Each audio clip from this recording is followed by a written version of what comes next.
very tough because smoking is something that one becomes addicted to very quickly. It's attractive often for kids to do it, and when people start young, it's even harder to stop doing it. And I'd like to make it a little bit easier with this program to make it easier for them to do that. So I am joined by two people today. Denton will be speaking to us in just a few moments. Denton is himself a long time smoker. We started smoking at about the same time. And Tamara Brown. She's a nurse who works in the downtown east side, and she specializes now in chronic diseases. She used to work, though, specifically in the area of cancer. And last month, she wrote me a letter, and she explained the work she does and how much of it relates to people that she has worked with for years. And she talked about how she and her colleagues have taken action. I read that letter. We're making this announcement today partly because of people like Tamara, and I'm delighted to be able to introduce her to you today to talk about some of the work that she does. Tamara. Thank you.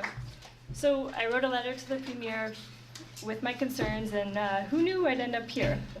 I'm a nurse currently working in chronic disease management. I work with clients with chronic health conditions, and I'm often overwhelmed by the amount of resources available for people with diseases like diabetes, but I'm underwhelmed and disappointed by the lack of supports for people who smoke and want to quit. I work in a clinic in the downtown east side where the rates of smoking stand out in comparison to other areas of Vancouver where I also work. I've spent much of my time there working with clients with conditions directly related to smoking, and although I encourage them to quit smoking, until recently I've had limited ability to help them beyond that. Over the last 6 months, some colleagues and I got together and set out to create a smoking cessation program. With the support of tobacco cessation specialists in Vancouver and the tobacco reduction people of Vancouver, we were able to create a program that provides individual counseling coupled with smoking cessation medications for free. Without the ability to provide free smoking cessation medications, we wouldn't have had the success that we've had so far. Within a month of starting our program, we were at capacity, and we had a waiting list of clients determined to quit smoking.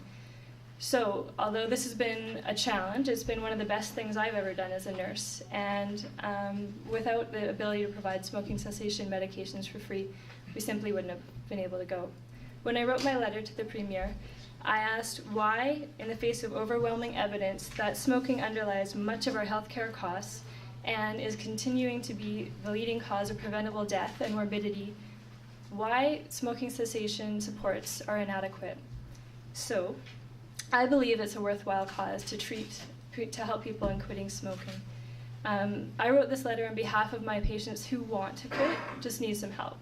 I also wrote this letter on behalf of my colleagues who've been working so hard to help people in quitting and who don't deserve to be constantly seeking funding to help them in their work. I'm so pleased with the announcement today, and I look forward to other changes that will help British Columbians improve their health. Thank you.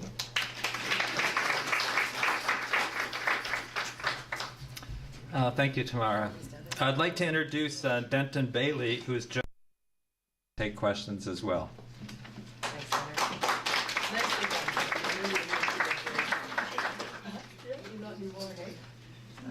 In advance of questions, folks, we're just going to do a quick photo opportunity involving the Premier and some. Okay. There's some gum. Take some with you. It's free now.